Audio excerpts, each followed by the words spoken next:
जो कुछ दवाइयां जो आप एसिड रिफ्लक्स के लिए यूज करते हैं वो कॉन्स्टिपेशन कर सकती हैं, चाहे वो एंटासिड हो, पीपीआई हो।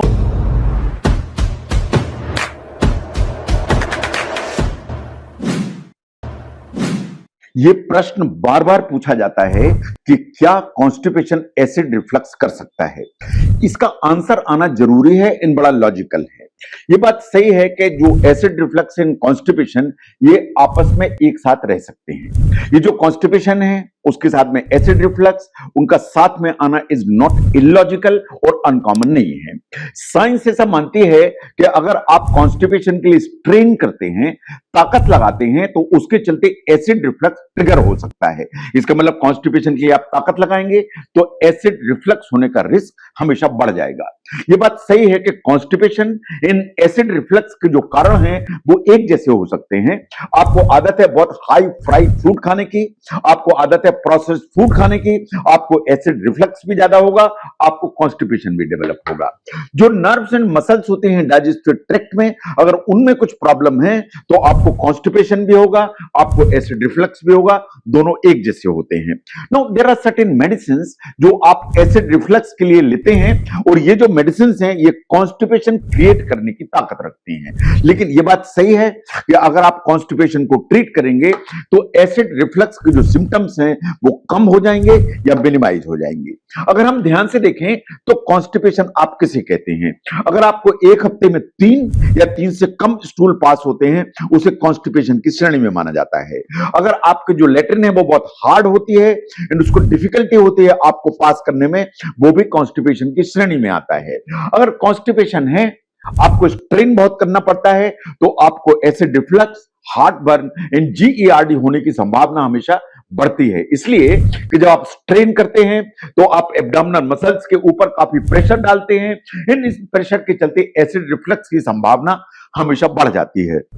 कुछ स्टडीज ऐसा बोलती हैं कि जीईआरडी एंड कॉन्स्टिपेशन शायद मोटिलिटी डिसऑर्डर या डिस्टरबेंस के चलते भी हो सकता है। इट इज क्वाइट पॉसिबल कि जो फंक्शनल कॉन्स्टिपेशन है उसके साथ जीईआरडी या एसिड रिफ्लक्स बड़ी कॉमन प्रॉब्लम है। अगर हम रिसर्च को देखें तो रिसर्च क्या कहती है?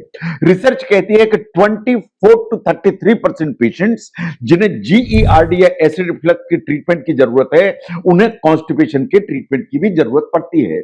इसका मतलब यह है कि 1/4 पेशेंट्स जिन्हें जीईआरडी का ट्रीटमेंट चल रहा है उनको कॉन्स्टिपेशन के लिए भी दवाइयां चाहिए। In approximately half of the patient जिन्हें जीईआरडी है उन्हें कॉन्स्टिपेशन ऑलमोस्ट साथ में रहता है। इसका मतलब कि कॉन्स्टिपेशन अगर है तो एसिड रिफ्लक्स होने की जो संभावना है वो हमेशा ज्यादा हो जाती है।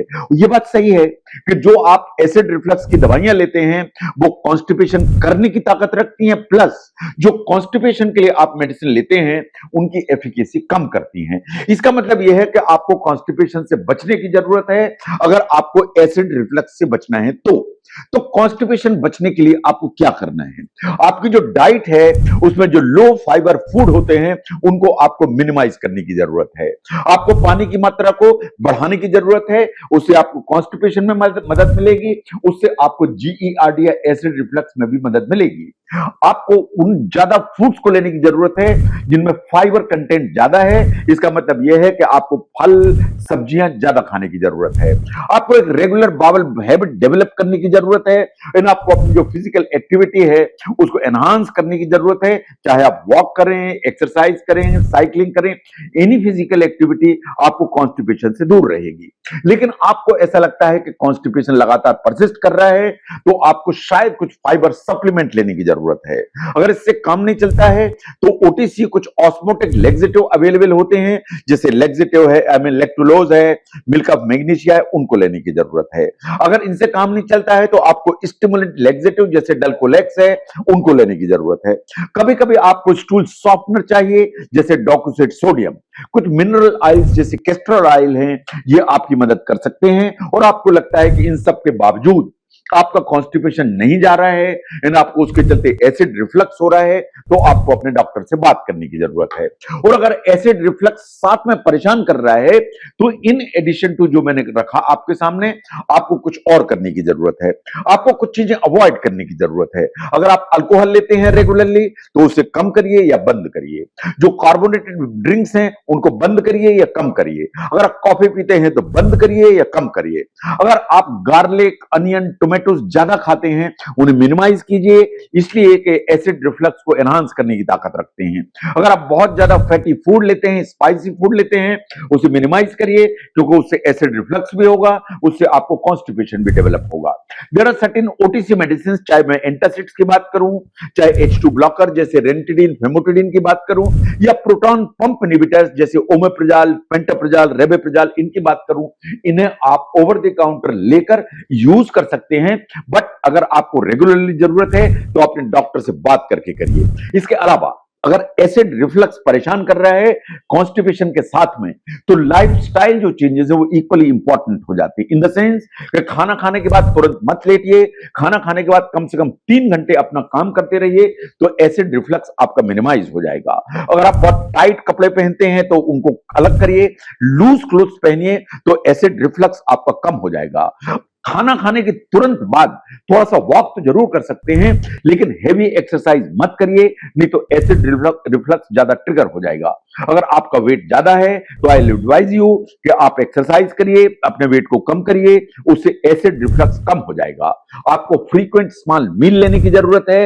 एंड ये बात बिल्कुल सही है कि अगर स्मोकिंग करते हैं तो स्मोकिंग को बंद करने की जरूरत है, क्योंकि टोबैको का जो कंजम्पशन है किसी भी रूप में अगर किया जाता है तो एसिड रिफ्लक्स ज्यादा ट्रिगर होता है। तो अगर हम ध्यान से देखें फ्रेंड्स, तो ये बात बिल्कुल सही है कि कॉन्स्टिपेशन के साथ में acid reflux is a common problem. इसलिए कि जब आपको कॉन्स्टिपेशन होता है तो आप स्ट्रेन करते हैं, आप ताकत लगाते हैं। जब स्ट्रेन करते हैं, ताकत लगाते हैं, तो आपके जो एब्डोमेन की जो मसल्स हैं, इनके ऊपर प्रेशर पड़ता है। इन प्रेशर के चलते एसिड का जो रिफ्लक्स है वो ट्रिगर होता है और एसिड ऊपर की तरफ आता है। जो कुछ दवाइयां जो आप एसिड रिफ्लक्स के लिए यूज करते हैं वो कॉन्स्टिपेशन कर सकती हैं, चाहे वो एंटासिड हो, पीपीआई हो, और ये कॉन्स्टिपेशन उनका एक साइड इफेक्ट है, इसलिए ये सिम्टम अपीयर हो सकता है। तो अगर आप कॉन्स्टिपेशन को ट्रीट करेंगे, कॉन्स्टिपेशन से बचेंगे, स्ट्रेन करना बंद करेंगे, तो इट इज क्वाइट पॉसिबल कि एसिड रिफ्लक्स के जो सिम्टम्स हैं वो आपके डिसअपीयर हो जाएंगे। तो क्या कॉन्स्टिपेशन एसिड रिफ्लक्स कर सकता है? क्या कॉन्स्टिपेशन ठीक होने से एसिड रिफ्लक्स ठीक हो सकता है? जो कॉन्स्टिपेशन है उसको लाइफस्टाइल से कैसे ठीक करें? इन एसिड रिफ्लक्स को लाइफस्टाइल से कैसे मिनिमाइज करें? इन चारों चीजों को समझने में इस वीडियो ने आपको हेल्प की, जरूर शेयर करें। मैं doctor V K Mishra from gastro liver hospital, Swaroop Nagar, Kanpur. Thank you very much.